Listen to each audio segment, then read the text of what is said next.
जय शिवराय मंडळी, स्वागत आहे तुमचं एका नवीन यूट्यूब ब्लॉगमध्ये. तर आजचा एक ब्लॉग म्हणू शकता, व्हिडिओ म्हणू शकता, काहीही, पण तुम्ही तो एन्जॉय करा पूर्णपणे. आणि मी आता निघालो आहे रत्नागिरीमधील सोमेश्वर येथे. सोमेश्वर इथे एक खूप सुंदर असं तलाव आहे इथे पोहण्यासाठी. तर मी खूप अगोदरच तिथले व्हिडिओ वगैरे पाहिले होते, पण कधी गेलो नव्हतो. पण यावर्षी म्हटलं जाऊया. पण यावर्षी थोडं चेंज केलं, तिथे काही नियम वगैरे आहेत, कारण की पोहायला आता बंदी होती केलेली. गेल्या वर्षी एक तिथे घटना घडली होती त्यामुळे.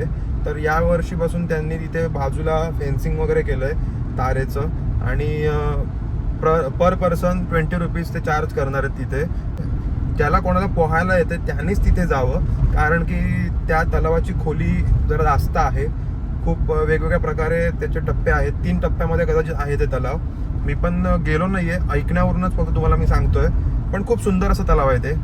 आपल्या व्हिडिओमध्ये तुम्ही बघालच. पाऊस एक नंबर पडतोय. गेले 3-4 दिवस कंटिन्यू पाऊस पडतोय. त्यामुळे मी आता चाललोय त्या लोकेशनवरती. पण जायच्या अगोदर पहिलं डिझेल भरून घेतो, कारण की थोडं लांब जायचं आहे. त्यामुळे डिझेल भरलेलं बेस्ट असेल. तर मी आता ऑन द वेच आहे. तर मला जायचं आहे रत्नागिरीमधून थोडं पुढे. तसं तर मी पहिल्यांदाच चाललो आहे त्या स्पॉटला. या अगोदर मी कधीच गेलो नव्हतो. बघूया आता. आपले बाकीचे मित्रमंडळी पुढे थांबलेलेच आहेत. खरं तर ते माझ्या अगोदरच गेलेत, म्हणजे सकाळी 10 वाजता वगैरे पोहोचले आहेत तिकडे सोमेश्वरला. पण मीच आत्ता दुपारचं चाललो आहे, कारण की आत्ता वाजलेत कमीत कमी 12:30. सो बघू आता किती वेळ लागतोय मला पोहोचायला, आणि कोण कोण आता मला तिथे भेटणार आहेत ते.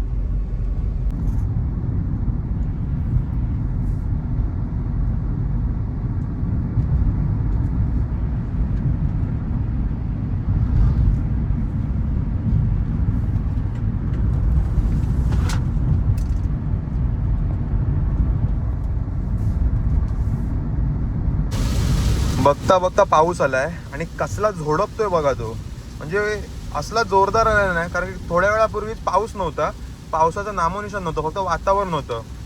पावसाचा काय अंदाज नाही. पण हा पाऊस येऊ देत, अजून येऊ देत, कारण की मगाचपासून पाऊस वाढतच चाललाय. म्हणजे कमी व्हायचं काय नाव घेत नाहीये. अरे या रिक्षावाल्या काकांनी माझा स्पीड कमी केला. 40चा स्पीड होता, 30चा स्पीड करावा लागला मला. जाऊ दे. आत्ता आपण आलो आहोत भाट्यामध्ये.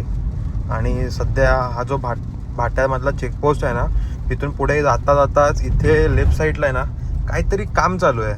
बरेच दिवस झाले हे काम चालू आहे. बघू शकता असे बोर्ड बिर्ड लावले आहेत.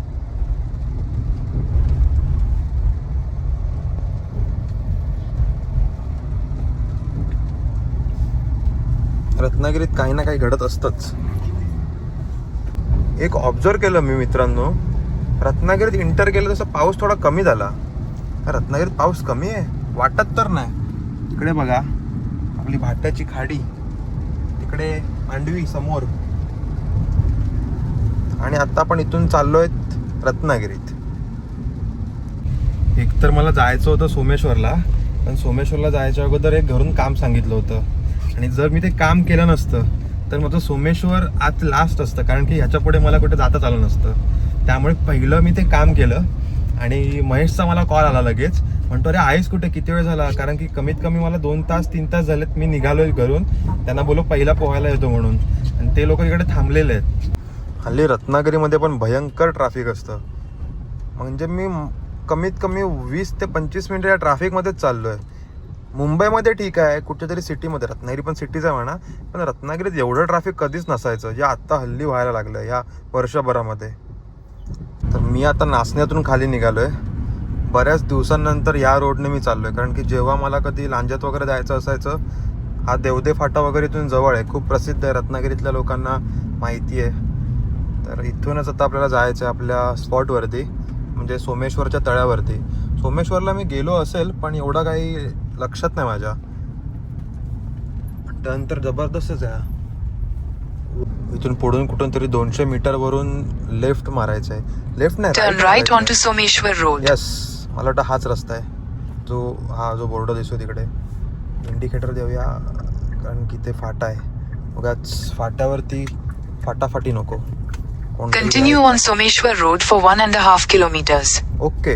गुगल मला खूप चांगली हेल्प करतेस तू, धन्यवाद. व्हिडिओमध्ये आवाज येतोय की नाही माहीत नाही, पण गुगल बोलते. तो जो व्हॉइस मोड आहे तो चालू आहे त्यामुळे. तर अशा प्रकारे मी लोकेशनवरती आलो आहे. समोर जे बघताय ते लोकेशन आहे तळ्याचं, आणि असं हे त्याला काहीसं फेन्सिंग केलेलं आहे. तर हे आहे ते तळं सोमेश्वरचं, आणि इकडे आपले सगळे मित्रमंडळी बसलेत, वडापाव खात आहेत. वडापाव घेतला होता या किती बरात तरी 3 तास झाले असेल ना वाट बघून माझी. चौघेजण विटले अक्षरशः माझी वाट बघून बघून. सकाळपासून पोहत आहेत, आणि आता आपण पण सुरुवात करूया पोहायला. फुल धांगड धिंगा. पाणी मस्त आहे, एकदम निळशार पाणी आहे, सेम आपल्या तळ्यासारखं. तर यावर्षी असं इथे बघा अशा प्रकारे काही नियम आहेत. तर जो कोणी येईल ना त्याने हे नियम बघून या पोहायला. बाकी इथे आता बघूया आपण. मार मार उडी मार, चल. व्लॉगमध्ये सुरुवात होते तुझ्यात. एक नंबर. पाणी काय जबरदस्त आहे बघा, पूर्ण निळशार पाणी आहे.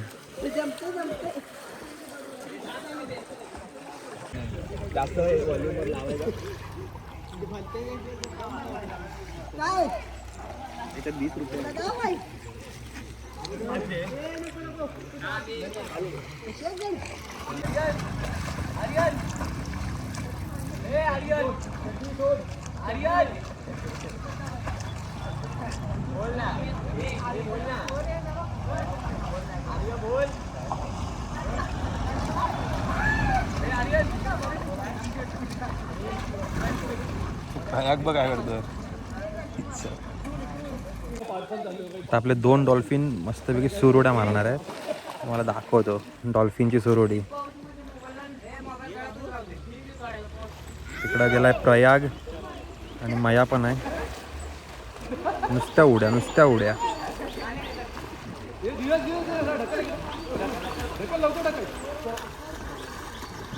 सकाळी हे लोक म्हणतात फक्त आम्ही 4 जण होतो, तेव्हा ही कोणच पब्लिक नव्हती. तेव्हा व्हिडिओ करायला खरी मजा आली असती. आता पब्लिक वाढले आहे.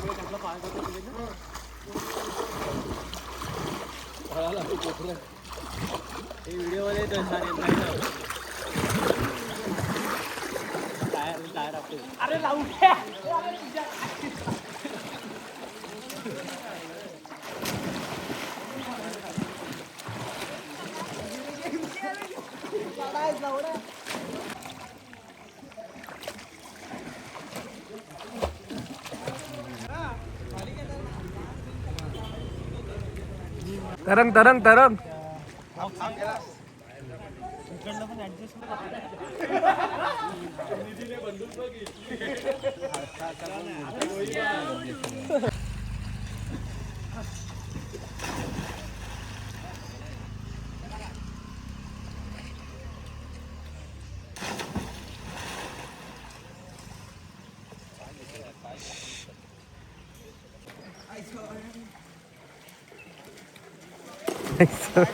पहिला विचार केला ना त्यांनी, पहिला विचार केला.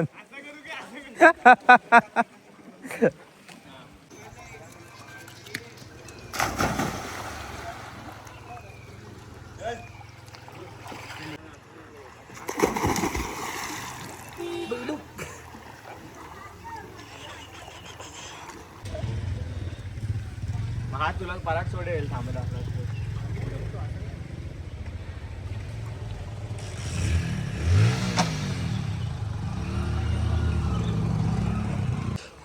हे तळं आहे ना, हे आडिवऱ्यातल्या तळ्यापेक्षा खूप जास्त मोठं तळं आहे. म्हणजे बघू शकता किती मोठं आहे ते. आणि एक साईडला एक कंपार्टमेंट आहे, आणि म्हणजे मध्ये असं भिंत आहे. दोन्ही साईडला सेम खोल आहे पण. आणि इथे एक विहिरीसारखं आहे जिथे गणपती विसर्जन करतात, असं इथल्या गावातल्यांनी सांगितलं. आणि आत्ता बघू शकता कोणीच नाही तळ्यामध्ये, फक्त आमच्याशिवाय. खूप स्वच्छ तळं आहे, निळशार पाणी.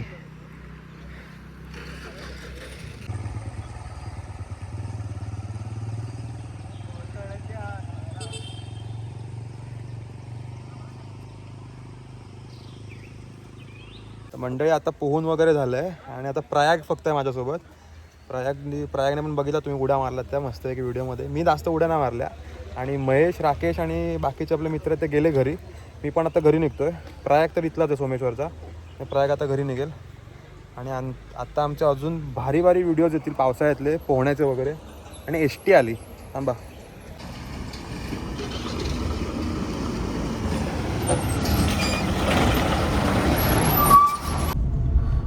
तर मंडळी आत्ता मी सोमेश्वरून निघालो आहे घरी. पोहून वगैरे झालं. विषय काय झाला माहिती आहे, पोहायला मी गेलो, अचानक माझा प्लॅन ठरला. पण तिथे गेल्यानंतर माझ्याकडे ट्रायपॉइडच नव्हता की मोबाईल असा स्टँड करून ठेवेन आणि मग व्हिडिओज करेन. मग त्यामुळे मग एक जण पोहायचा, एक जण व्हिडिओ करायचा. हे शूट पण केलं पाहिजे ना, तुम्हाला दाखवलं पण पाहिजे ना की कुठे तळ्यात आम्ही उड्या मारतोय ते. तर हे होतं सोमेश्वरचं तळं, जे रत्नागिरीमध्ये आहे. आणि इथे जर पोहायला येत असाल तर 1 तासाचे 20 रुपये पर पर्सन या सोयीनुसार या. आणि खूप चांगलं आता तिथे सुधारणा करतायत, म्हणजे तळं साफ वगैरे केलं आहे, पाणी पण स्वच्छ आहे, सेफ्टी पण ठेवलं आहे. म्हणजे तिथे मुलं असतात, 2 मुलं तरी असतातच. आणि मग ज्यांना पोहायला येत नाही त्यांना सेफ्टी गार्ड म्हणजे जे काय म्हणतात जॅकेट ते दिलं जातं. जॅकेट काय म्हणतात त्याला, लाईफ जॅकेट, तर ते दिलं जातं आणि तुम्ही पोहू शकता. बाकी अशा वेळी या जेव्हा पाऊस नसेल, कारण की त्याच वेळी पाणी तिथे तुम्हाला निळं मिळेल. नाहीतर मग ते पाणी असं डार्क असतं. जर ते शांत पाणी असेल, पाऊस पडत नसेल तर इथे पाणी खूप सुंदर दिसतं. आणि ऊन पाहिजे, ऊन असेल तर ते अजून जास्त सुंदर दिसेल. आत्ता मी आलो होतो, हा फर्स्ट टाइम आलो होतो. परत एकदा मी नक्कीच येऊन जाणार आहे इथे. जेव्हा पाऊस नसेल, ऊन असेल, तेव्हा तुम्हाला अजून जास्त सुंदर व्हिडिओ पाहायला मिळतील. खरं तर मी घरी निघालो आहे, पण हा जो क्लायमेट आहे ना, म्हणजे पाऊस नाही पडत आहे. पाऊस पडून बराच वेळ झालाय, रस्ता खूप चांगला सुकलाय. पण जे ढग धरले आहेत, भयानक वाला डार्कनेस आहे पूर्ण. म्हणजे मला फिल्टर यूज करायची पण गरज नाही, इतकी मळबड आली आहे. आणि खूपच सुंदर असा नजारा तुमच्या समोर.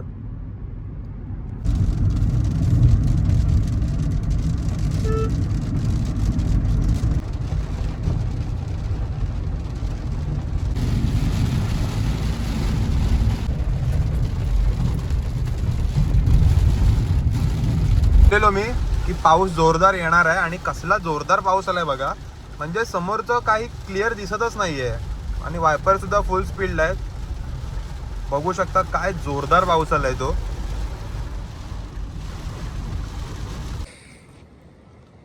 काय सुंदर दिसते माझी गाडी, वा. या पावसामध्ये एकच नंबर. मी आता थांबलोय आपल्या गावकडी पुलावरती. पाऊस पडतोय जबरदस्त. आणि पाऊस परत आला. थोडासा थांबला होता पाऊस, म्हणून मी उतरलो. म्हटलं जरा जाऊया ब्रिजवरती, थांबूया. आणि या पावसाला रोग आला.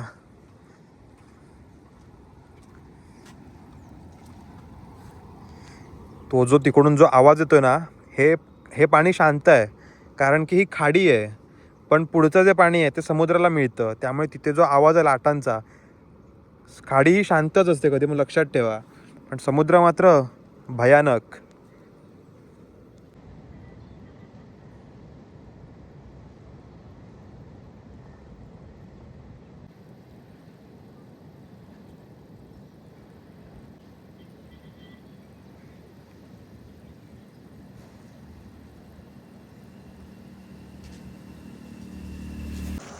थोडा वेळ फक्त थांबलो होतो बाहेर, पण थोडा वेळ थांबून इतका वेळ झाला की अर्धा तास मी या पुलावरती थांबलेलो.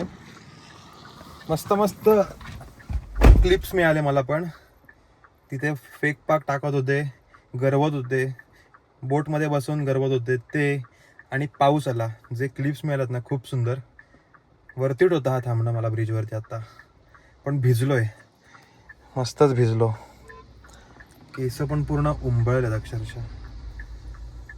फक्त ह्या पावसात लवकर आजारी पडायचं नाहीये, नाहीतर सगळे स्पॉट एक्सप्लोर करणं राहून जाईल. तर मंडळी, सोमेश्वरचा ब्लॉग तुम्हाला जर आवडला असेल तर कसा वाटला हे कमेंट करून सांगा. आणि आवडला असेल तर लाईक करा. तर भेटूया पुढच्या एका नवीन व्हिडिओमध्ये. तोपर्यंत काळजी घ्या.